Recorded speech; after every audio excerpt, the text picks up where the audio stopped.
बच्चों पिछले क्लास में हम लोग हाइड्रोजन में maxent hydrogen, active hydrogen, atomic hydrogen, molecular hydrogen और ऑक्यूल्डेड हाइड्रोजन के बारे में पढ़ लिया था। एक्चुअली मैंने ऑक्यूल्डेड हाइड्रोजन के बारे में कुछ भी नहीं लिखवाया था, तो मैं आपको बता देता हूँ कि ऑक्यूल्यूडेड हाइड्रोजन ऐसे हाइड्रोजन होते हैं, ऑक्यूल्यूडेड हाइड्रोजन ऐसे हाइड्रोजन होते हैं जो कि क्या करते हैं, अगर प्लैटिनम, निकल और पैलेडियम ये मेटल्स पे ये एडजॉर्ब हो जाते हैं, एडजॉर्ब होकर अल्कीन को अल्कीन में कन्वर्ट कर देते हैं और अल्काइन को फर्स्ट अल्कीन में कन्वर्ट करते हैं और ये उस पर एडजॉर्ब होते हैं, ऐसा नहीं कि खत्म हो जाते हैं, फिर इनको अल्केन में कन्वर्ट कर देते हैं। तो देखिए ऑक्यूल्यूडेड हाइड्रोजन ऑर्गेनिक केमिस्ट्री में काफ़ी यूज होगा। ये पीटी एनआई पीडी वायर्स पे चिपके रहते हैं, एडजॉर्ब रहते हैं। This is what we call occluded hydrogen. तो ये हाइड्रोजन का एक छोटा सा पॉइंट रह गया था। अब मैं आज के क्लास में ऑर्थो एंड पैरा हाइड्रोजन पढ़ाऊंगा और प्रिपरेशन ऑफ हाइड्रोजन पढ़ाऊंगा। तो ऑर्थो एंड पैरा हाइड्रोजन ध्यान से सुनिएगा बच्चों। व्हाट इज ऑर्थो एंड, इसको नोट डाउन कर लीजिएगा पॉज करके, छोटी सी पॉइंट रह गई थी पिछले क्लास में। देखिए ortho and para hydrogen, ortho and para hydrogen आपको याद है एलोट्रोपिक फॉर्म्स में हम ऑर्थो एंड पैरा हाइड्रोजन पढ़ रहे थे। इसके बाद में हमने पढ़ा था ortho and para tritium, ortho and para tritium, ortho and para deuterium. तो देखो होता क्या है कि H2 मॉलिक्यूल्स जो है दोनों, तो यहाँ साइड में मैं ऑर्थो लिख देता हूँ ताकि इजीली आप समझ जाओ, और इधर साइड में पैरा लिख देता हूँ। जो H2 मॉलिक्यूल्स होती है, ध्यान से देखिएगा, ये H2 मॉलिक्यूल ऐसे बॉन्डेड है, ये भी H2 मॉलिक्यूल ये ऐसे बॉन्डेड है। तो ये H2 मॉलिक्यूल्स अगर सेम स्पिन हो, सेम स्पिन, तो उसको ऑर्थो कहते हैं। सेम स्पिन हो तो, अगर स्पिन अलग अलग हो दोनों की स्पिन क्या हो, अलग अलग, सेम स्पिन तो ऑर्थो, अपोजिट स्पिन तो पैरा। ये हाइड्रोजन, ये हाइड्रोजन, हाइड्रोजन, हाइड्रोजन। अब जरा सोचो, अब इसको मैं ऐसे बॉन्ड वाले फॉर्म में बना देता हूँ, हाइड्रोजन हाइड्रोजन, ये भी बना देता हूँ ऐसे ही बॉन्ड वाले फॉर्म में। तो इसमें लिखवाने के लिए कुछ ज़्यादा कुछ है नहीं, पर आप इजीली समझ जाओगे। अगर इसके इलेक्ट्रॉन का स्पिन और इसके इलेक्ट्रॉन का स्पिन सेम हो गया तो ऑर्थो, हाइड्रोजन हाइड्रोजन। इसका स्पिन ऐसे, इसका स्पिन ऐसे, अपोजिट स्पिन हो गया तो ये क्या हो गए भाई, ये क्या हो गए, ये हो गए पैरा हाइड्रोजन। ठीक है, कोई दिक्कत नहीं। अगर सेम में है तो +1/2 +1/2, इसकी स्पिन क्या हो गई 1। अगर अपोजिट है तो +1/2 -1/2, इसकी स्पिन क्या हो गई, स्पिन 0। तो ध्यान दीजिएगा, अगर मैं आपसे बोलूं कि इसकी ml वैल्यू बताओ, ml वैल्यू, तो ये स्पिन 1 है, -1 0 1, इसकी ml वैल्यू, किसकी, ऑर्थो की, इसकी ml वैल्यू क्या होगी 0। अरे आपको तो पता ही है ना, सिग्मा 2s + 1 = s1 है तो 3। देखो ml वैल्यू कितनी आ गई, -1 0 1। ये फॉर्मूला का यूज करना मैंने सिखाया था ना एटॉमिक स्ट्रक्चर में। और इसकी क्या होगी, +1/2 -1/2, सिग्मा 2s + 1 S0 हो जाएगा 1, और वो ml वैल्यू क्या आ जाएगी 0। ml मतलब ml वैल्यू 0 है। कितने स्टेट है, मात्र एक स्टेट है। इसको आपको एनर्जी डायग्राम से मैं समझाऊंगा तो सब कुछ बहुत ज़्यादा क्लियर हो जाएगा। ठीक है, तो देखिएगा कि अगर ये दोनों, अगर दोनों अपोजिट डायरेक्शन में स्पिन करे तो पैरा, सेम डायरेक्शन में स्पिन करे तो ऑर्थो। ठीक है, कोई दिक्कत है नहीं। एनर्जी डायग्राम थोड़ा सा समझ लीजिए, इसका एनर्जी डायग्राम यहाँ तक नोट डाउन कर दीजिएगा पॉज करके। एक बार एक एनर्जी डायग्राम से क्वेश्चन आया हुआ है, तो मैं आपको एनर्जी डायग्राम सिखा देता हूँ। देखिएगा, ये ml -1 0 ये 1 और ये ml 0, ये किसके? पैरा के, ये किसके? ऑर्थो के। तो अगर मैं 100% मान लूं तो ऑर्थो कितना है? 75%। ऑर्थो कितना है? 75%। पैरा कितना है? 25%। अगर मैं बोलूंगा कि ईच स्टेट कितना परसेंट है, तो कितना का 25% ईच एनर्जी स्टेट जो है ऑर्थो का, ये डीजेनरेट ऑर्बिटल्स है, डीजेनरेट ऑर्बिटल्स आप कह सकते हैं, एनर्जी लेवल डीजेनरेट है। तो ईच का कितना स्टेट आएगा? 25% और ml का कितना है? 25%, क्योंकि पूरा ऑर्थो एंड पैरा मिला के 100% बना रहे हैं, तो ये 75% और ये 25%, इसमें कोई दिक्कत होने वाली बात नहीं है। तो अगर आप ध्यान से सोचिएगा, अगर क्वेश्चन आपसे पूछा कि ऑर्थो कितना परसेंट है, तो 75%। ऑर्थो एंड पैरा का ईच एनर्जी स्टेट कितना परसेंट है, तो 25%। इसमें दो तरह के क्वेश्चन बनते हैं, तो आप ध्यान से क्वेश्चन को पढ़िएगा, क्वेश्चन क्या कह रहा है। ये दोनों ऑप्शन उसमें होंगे, ऐसे सो के उठ के टिक मत मार दीजिएगा, ठीक है। चलिए, अब हम लोग आते हैं आज के हमारे मेन टॉपिक पे, वो है प्रिपरेशन ऑफ हाइड्रोजन। आज हम लोग पढ़ने जा रहे हैं प्रिपरेशन ऑफ हाइड्रोजन।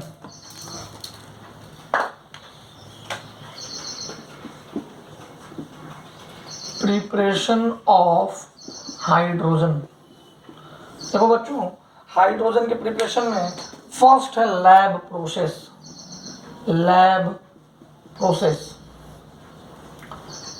प्रोसेस में by metal with acid reaction.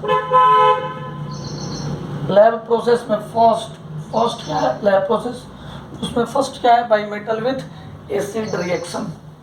देखिएगा, Zn plus HCl, ZnCl2 plus क्या रिलीज हो जाता है? H2, ठीक है। Zn plus H2SO4, ZnSO4 plus H2। अब ये जो मेटल एसिड से H को बाहर निकाल दे, वो सारे मेटल्स को हम डाल सकते हैं। अब वो कौन कौन से मेटल है, तो ये रिएक्टिविटी से याद रखिएगा, लीक, बासड़, काना, मग, अल, मंजन, कर, फिकड, कोनी, सन, पब है। इससे पहले जितने मेटल हैं वो हाइड्रोजन को डिस्प्लेस कर देंगे, और इसके नीचे copper, Hg, Ag, Pt, Au ये नहीं कर पाएंगे। इसको याद रखिएगा, ध्यान से अपने दिमाग में रखिएगा, ठीक है। मैं मिटा दूं इसे, ठीक। अब सेकंड मेथड है लैब प्रोसेस में ही, सेकंड मेथड है बच्चों, पॉज करके लिख लीजिएगा, कोई बहुत बड़ा डील नहीं है, 10th क्लास में आपने पढ़ा होगा ये चीज। सेकंड मेथड है Bosch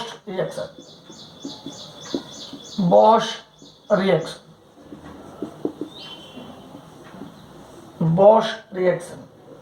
carbon, red hot Coke, इसको इतना गर्म कर दीजिए hot, so that it's moisture released, इसका जो मॉइस्चर है वो रिलीज होता है। प्लस मैंने इसमें पानी मिला दिया, पानी कैसा? ये बहुत हॉट, मत समझ लेना स्टीम है, पानी मत कहो इसको, स्टीम है। 1670 केल्विन पे ये रिएक्शन चल रही है निकल कॉपर के प्रेजेंस में, तो CO रिलीज होगा प्लस H2 बनेगा। CO और H2 अगर 1:1 रेशियो में हो तो इसको वाटर गैस कहते हैं। अदर देन दैट रेशियो अगर हो, इसको क्या बोलेंगे? इसको बोलेंगे, कोई भी अदर देन दैट रेशियो हो अगर, तो उसको बोलेंगे कि अदर देन दैट रेशियो हो कोई भी तो उसको सिन गैस कहते हैं।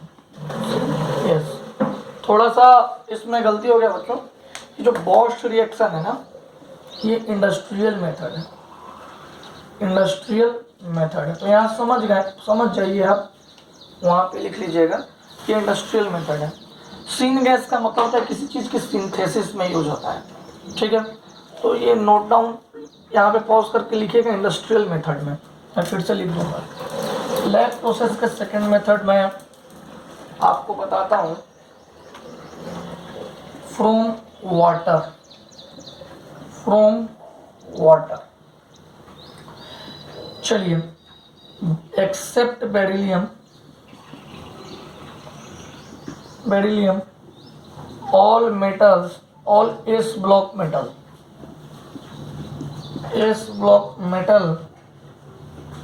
all S block metal reacts with water to give H2। देखिए कुछ बातें इसमें मैं लिख रहा हूँ, उसको ध्यान दीजिएगा। जैसे Li प्लस वाटर हॉट होना चाहिए, LiOH plus H2, Mg plus water, ये भी वाटर हॉट होना चाहिए, warm, MgOH whole twice plus H2। और 2-3 रिएक्शन मैं यहाँ लिखता हूँ, यहाँ जगह नहीं है तो मैं ऊपर लिख रहा हूँ। Fe प्लस कोल्ड वाटर कोई रिएक्शन नहीं करेगा बच्चों, Fe plus hot water reaction करेगा, ठीक है, करेगा, कोई दिक्कत है नहीं। क्या बनाएगा, Fe2O3 प्लस H2। Mg पे अगर मैं स्टीम क्रॉस करा दूँ, क्या करा दूँ, स्टीम, मतलब बहुत hot water 100 degree Celsius, MgO oxide बन जाएगा प्लस H2 रिलीज हो जाएगा। तो इतने सारे रिएक्शन से हम H2 गेट कर सकते हैं। याद रखिएगा प्लैटिनम और भी जो नीचे का नोबल मेटल्स है उस पर हॉट और कोल्ड दोनों वाटर डालेंगे तो भी कोई फर्क नहीं पड़ेगा, H2 बाहर नहीं आएगा। समझ गए, कोई दिक्कत है नहीं। ये लैब प्रोसेस में ये 2 प्रोसेस थे। अब हम लोग पढ़ने जा रहे हैं इंडस्ट्रियल मेथड। क्या पढ़ने जा रहे हैं, इंडस्ट्रियल मेथड। सेकंड है हमारा इंडस्ट्रियल मेथड। अब देखो यार, कोई ये सब पानी से या कुछ ऐसा हो गया जैसे एसिड से H2 निकाल रहे हैं, ऐसा थोड़ी ना रिएक्शन करेंगे। हम तो चाहेंगे कि ज़्यादा से ज़्यादा H2 प्रोड्यूस हो और चीपेस्ट H2 प्रोड्यूस हो, इंडस्ट्री में वही काम करते हैं। तो इंडस्ट्रियल मेथड में फर्स्ट है बाय इलेक्ट्रोलाइसिस ऑफ वाटर, चलो ठीक है। अब इलेक्ट्रोलिसिस, वाटर का इलेक्ट्रोलिसिस करें, देखिएगा जरा ध्यान से। इलेक्ट्रोलिसिस ऑफ वाटर, देखिए ये जो प्योर वाटर है, pure H2O do not conduct electricity. देखो इलेक्ट्रिसिटी को कंडक्ट करने के लिए इम्पोर्टेंट क्या है, देयर शुड बी चार्ज का कैरियर, पर H2O के पास कोई चार्ज कैरियर नहीं है, टूटेगा ही नहीं। इसीलिए वाटर में हम कोई एसिड, बेस या सोल्ट मिला देते हैं। ये मिलाने से जो वाटर है वो H++ OH- में टूट जाएगा, और जब एक बार ये टूट जाएगा तो ये चार्ज कैरियर बन जाएगा। तो क्या होगा, चार्ज कैरियर बन जाएगा तो इलेक्ट्रोलिसिस हो जाएगी। अब देखना कैसे, मान लो ये इलेक्ट्रोड है, ये पॉजिटिव इलेक्ट्रोड है, नेगेटिव इलेक्ट्रोड है, इसके अंदर पानी है, वाटर, ये वाटर प्योर है क्या, नहीं, इम्प्योर है। तो इलेक्ट्रोलिसिस जब होगी तो पानी कैसे टूटेगा, वाटर टूट जाएगा H++ OH- में। ये जो इलेक्ट्रोड लिया है मैंने, ये इलेक्ट्रोड इनर्ट है। इनर्ट इलेक्ट्रोड क्यों लेते हैं, कि इलेक्ट्रोड इसके साथ रिएक्शन में पार्टिसिपेट ना कर जाए, इसलिए इलेक्ट्रोड्स जो लेते हैं वो हम इनर्ट ले लेते हैं, ठीक है। अब देखना, अब मान लो एनोड, ये कैथोड, अब तुम बताओ, एनोड पॉजिटिव होता है, कैथोड नेगेटिव होता है, तो पॉजिटिव पे कौन जाएगा? OH minus. अब एक मैं छोटी सी बात बता रहा हूँ, क्योंकि ये आप इलेक्ट्रोकेमिस्ट्री में पढ़ोगे। एनोड पे होता है ऑक्सीडेशन और कैथोड पे होता है रिडक्शन। अब देखो OH माइनस का ऑक्सीडेशन होगा, ठीक है, करा दूँ ऑक्सीडेशन। ऑक्सीडेशन जब मैं कराऊंगा तो 2H2O प्लस O2 में टूट जाएगा, ये 4OH माइनस, इसको बैलेंस कर दीजिए, ठीक है। O2 रिलीज करेगा। कैथोड पे क्या हुआ? H प्लस गया, इसका रिडक्शन करा दो, मतलब इलेक्ट्रॉन निकाल दो, +4 इलेक्ट्रॉन। इसमें इलेक्ट्रॉन निकल रहा है और इसको इलेक्ट्रॉन दे रहा हूँ, तो क्या बन गया? H2। देखिए आपके सामने। तो हाइड्रोजन गैस कहाँ पे रिलीज हुआ? यहाँ पे आपको हाइड्रोजन गैस रिलीज होते हुए दिखाई देगा। यहाँ पे ऐसे ऐसे ऐसे ऐसे हाइड्रोजन गैस रिलीज्ड। आपने इलेक्ट्रोलिसिस कराई, हाइड्रोजन गैस रिलीज हुआ। ये जो इलेक्ट्रोलाइसिस ऑफ वाटर है, ये आप 9-10 में पढ़े होंगे। आप देखिए किस तरह से इलेक्ट्रोलिसिस हुआ, कोई दिक्कत है इसमें? नहीं। अब ध्यान देने वाली बात यह है कि इस इलेक्ट्रोलिसिस से प्योर H2 मिलता है, प्योरेस्ट H2।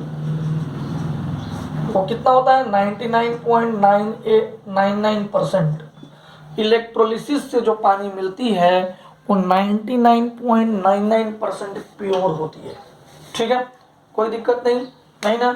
और गोश रिएक्शन के बारे में मैंने अभी अभी आपको लिखा था बोर्ड पे, आपको बोला था कि इंडस्ट्रियल मेथड में नोट डाउन कर लीजिएगा। कौन सा रिएक्शन? सेकंड, बोश रिएक्शन। बोश रिएक्शन में मैंने जो भी बातें लिखी थी वो आप यहाँ नोट डाउन कर लीजिएगा इंडस्ट्रियल मेथड के बारे में, ठीक है। तो कोई दिक्कत वाली बात नहीं है, बहुत इजी है, आप कर लेंगे, ठीक है। अब देखो CO प्लस H2 निकल के प्रेजेंस में NiCO4 का कंपाउंड सिंथेसिस करता है। इसलिए मैं आपको बोल रहा था कि ये सिन गैस है। जब अदर देन 1:1 रेशियो, 1:1 रेशियो है तो water gas, other than that syn gas. तो निकल और हीट के प्रेजेंस में ये रिएक्शन करता है, ठीक है। अब देखो 77% ऑफ H2 कहाँ से आते हैं? पेट्रोकेमिकल से। पेट्रोकेमिकल, हाइड्रोकार्बन और मीथेन। जैसे मीथेन, हाइड्रोकार्बन, मीथेन भी एक हाइड्रोकार्बन है, समझ गए। तो ऐसे ही हम लोग इलेक्ट्रोलिसिस ऑफ NaCl देख चुके हैं। आप लोग जानते हो ना NaCl, ब्राइन वाटर के ब्राइन सॉल्यूशन के इलेक्ट्रोलिसिस। यहाँ तो इलेक्ट्रोड लगा हुआ है, ये पॉजिटिव, ये निगेटिव, ये NaCl प्लस H2 है, ब्राइन सॉल्यूशन, इसको ब्राइन सॉल्यूशन कहते हैं। आपने ये सेम टू सेम रिएक्शन आपने 10th स्टैंडर्ड में पढ़ा है, तो खैर कोई बात नहीं, इसकी इलेक्ट्रोलिसिस करा देते हैं, करा देंगे। तो एनोड पे क्या आएगा पहले देख लो, NaCl टूटेगा Na प्लस Cl माइनस में, वाटर टूटेगा H प्लस OH माइनस में। तो देखो anode cathode, anode positive, cathode negative. Positive pay कौन आएगा? सारे नेगेटिव वाले आएंगे, Cl minus OH minus.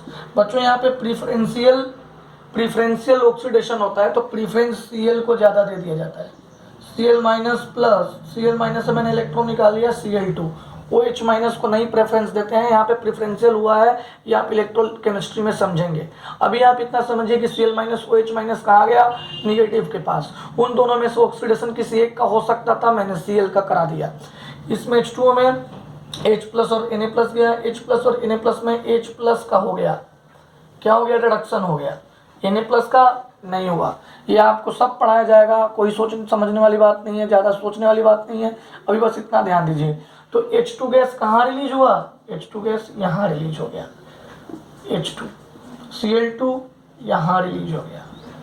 Solution में Na प्लस है प्लस OH माइनस, तो देखो यहाँ क्या मिल गया? NaOH, कॉस्टिक सोडा भी मिल गया। तो ये था इलेक्ट्रोलिसिस ऑफ ब्राइन सॉल्यूशन। क्या था? इलेक्ट्रोलिसिस ऑफ ब्राइन सॉल्यूशन, ठीक है। इसको नोट डाउन कर लीजिए, हेडिंग डाल लीजिएगा electrolysis of brine solution, electrolysis of brine solution. मिटा दो इसे, चलो बहुत अच्छी बात है, मैं मिटा देता हूँ। अब देखिएगा कुछ पॉइंट है जो आप नोट कर लीजिए, जैसे नोट, इफ वी टेक